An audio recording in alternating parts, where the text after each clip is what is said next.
साथीहरु स्वागत छ सबैलाई नेपाल शेयर मार्केटमा। आजको यस भिडियोमा हामी सिटिजन्स म्युचुअल फन्ड अन्तर्गत सञ्चालनमा आएको सिटिजन्स सन्तुलित योजनाको बारेमा सम्पूर्ण जानकारी सरल र स्पष्ट रूपमा बुझ्ने छौं।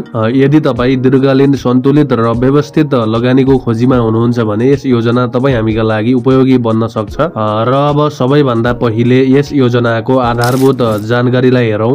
यस योजनाको नाम सिटिजन्स सन्तुलित योजना हो र योजनाको कुल आकार 1 अर्ब रुपैयाँ बराबरको रहेको छ। र यो योजना एक क्लोज एन्डेड यानी कि बन्दमुखी म्युचुअल फन्ड अर्थात सामूहिक लगानी कोष स्किम रहेको छ। यस अन्तर्गत कुल 10 करोड इकाई निष्कासन गरिनेछ र जसको प्रति इकाई अंकित मूल्य 10 रुपैयाँ तोकिएको छ। र यस योजना सफल हुनका लागि न्यूनतम 5 करोड इकाई बिक्री हुनुपर्ने व्यवस्था गरिएको छ। र यदि यही न्यूनतम 50% अर्थात 5 करोड इकाई बिक्री नभएमा उक्त योजना खारेज गरिनेछ र 15 दिनभित्र आवेदकहरूको रकम फिर्ता भुक्तानी प्रक्रिया सुरु गरिनेछ। र यस योजनामा अधिकतम 12 करोड 50 लाख इकाईसम्म बाँडफाँड गर्न सकिने व्यवस्था गरिएको छ। अर्थात यदि निष्कासन गरिने इकाई भन्दा बढी माग पर्न गएमा सामूहिक लगानी कोष निर्देशिका 2069 को दफा 15 को उपदफा 4 अनुसार 25% सम्म थप गरी इकाई बाँडफाँड गर्न सकिने व्यवस्था रहेको छ। र अब यस योजनाको अवधि र महत्त्वपूर्ण मितिहरू बारे कुरा गरौं।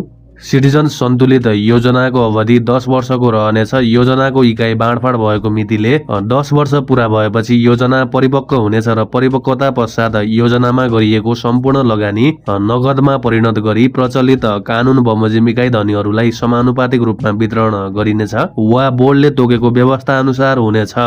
इकाई बिक्री खुल्ला हुने मिति 2082 साल पुसको 4 गते यानी कि आजबाट खुलेको छ र इकाई बिक्री छिटोमा 2082 साल पुसको 8 गते र ढिलोमा 2082 साल पुसको 18 गते बैंकिङ समय पश्चात बन्द हुनेछ।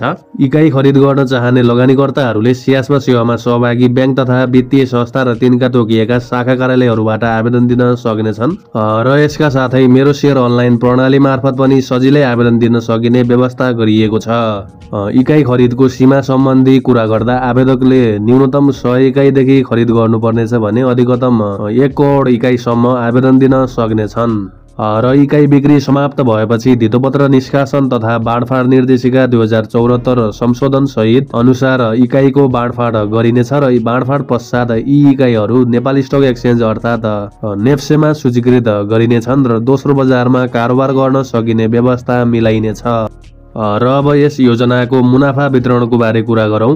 योजनाले कमाएको खुद मुनाफा अनुपातमा इकाईको अंकित मूल्यको आधारमा मुनाफा वितरण गरिनेछ र साथै रिटेन अर्निंग्स अर्थात सञ्चित मुनाफालाई पुनः लगानीमा प्रयोग गरिनेछ र जसले गर्दा दीर्घकालमा योजनाको मूल्य वृद्धि गर्न सहयोग पुर्याउनेछ। र यस योजनाको इकाईहरू नेपाली नागरिक, गैर आवासीय नेपाली एनआरएन परिचय पत्र भएका व्यक्ति, प्रचलित कानून बमोजिम दर्ता भएका फर्म, संघ संस्था, बैंक, वित्तीय संस्था, बीमा कम्पनी साथै सञ्चय कोष, कल्याणकारी कोष, गुठी, अक्षय कोष जस्ता विभिन्न कोषहरूले पनि यस योजनाको स्वीकृत विवरण पुस्तिका अनुसार खरिद गर्न सक्नेछन्। र अब यस योजनाको रेटिङको बारे कुरा गर्दा यस योजनाको कोष प्रवर्धक तथा योजना व्यवस्थापक दुवैको रेटिङ इक्रा नेपाल लिमिटेडले गरेको छ। कोष प्रवर्धकलाई यानी कि सिटिजन्स बैंक इन्टरनेशनल लिमिटेडलाई इक्रा NPIR BBB+ रेटिङ प्रदान गरिएको छ जसले मध्यम स्तरको जोखिम रहेको संकेत जनाउँदछ।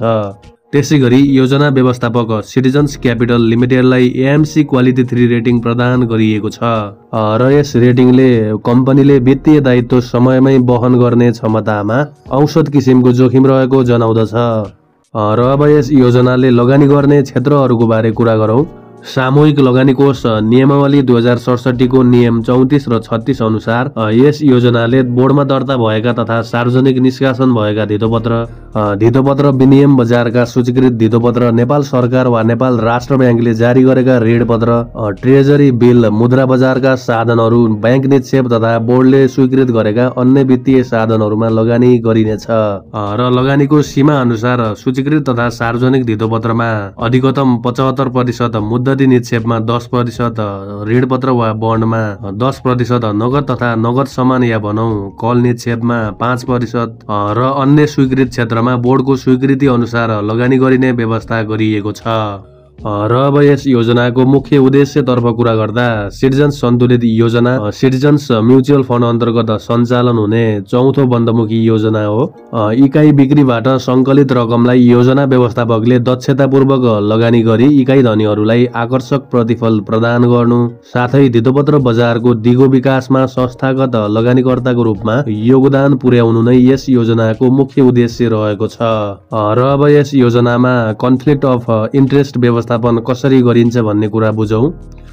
यस योजनामा लगानी व्यवस्थापनको सम्पूर्ण प्रक्रिया छुट्टै योजना अधिकृत मार्फत सञ्चालन गरिन्छ र उक्त योजना अधिकृतले रिसर्च डिपार्टमेन्टबाट प्राप्त फन्डामेन्टल र टेक्निकल एनालिसिस रिपोर्टको आधारमा लगानी योजना तयार गर्दछन् र सो लगानी योजना आवश्यक स्वीकृत प्रक्रिया पूरा गरी म्युचुअल फन्ड शाखा मार्फत कार्यान्वयन गरिन्छ। र यदि बजार अवस्था परिवर्तन भएमा वा कुनै कठिनाई उत्पन्न भएमा लगानी योजना पुनरावलोकन गरी आवश्यक परिमार्जन गरिन्छ र सम्पूर्ण कारोबार म्युचुअल फन्ड सफ्टवेयरमा समयमै प्रविष्ट गरिन्छ र प्रत्येक योजनाका लागि छुट्टै लेखापाल छुट्टै फाइल व्यवस्थापन र मासिक रूपमा कोष सुपरिवेक्षकलाई प्रतिवेदन पेश गर्ने व्यवस्था गरिएको छ। र यही कारणले गर्दा सिटिजन्स म्युचुअल फन्ड अन्तर्गत सञ्चालित योजनाहरूमा कन्फ्लिक्ट अफ इन्ट्रेस्ट नहुने सुनिश्चित गरिएको छ। र हाल सिटिजन्स म्युचुअल फन्ड अन्तर्गत 3वटा योजनाहरू सञ्चालनमा रहेका छन् र ती सबै योजनामा पनि यही कन्फ्लिक्ट अफ इन्ट्रेस्ट व्यवस्थापन प्रणाली पालना गरिएको छ। र अब अन्त्यमा यस आह्वान पत्रमा उल्लेख गरिएका महत्त्वपूर्ण विवरणहरूलाई निहालौं। भिडियो लामो हुने भएकाले मैले यी केही कुराहरू व्याख्या गरिन। यसलाई तपाईहरूले भिडियो पज गरेर पढ्न सक्नुहुन्छ या यस आह्वान पत्रमा भएको सबै जानकारी हेर्न खोजिरहनु भएको छ भने यस योजना व्यवस्थापकको वेबसाइट भिजिट गरेर हेर्न सक्नुहुन्छ या यस भिडियोको डिस्क्रिप्सनमा यस विवरणको लिङ्क राखिदिनेछु, त्यहाँ क्लिक गरी हेर्नुहोला। र साथीहरू, यो थियो आजको जानकारी। भिडियो उपयोगी लागेमा लाइक कमेन्ट सब्स्क्राइब गरी अन्य साथीहरूमाझ पुर्याइदिनु होला। सबैको लगानी सफल होस्, ज्ञान बढिरहोस्। धन्यवाद।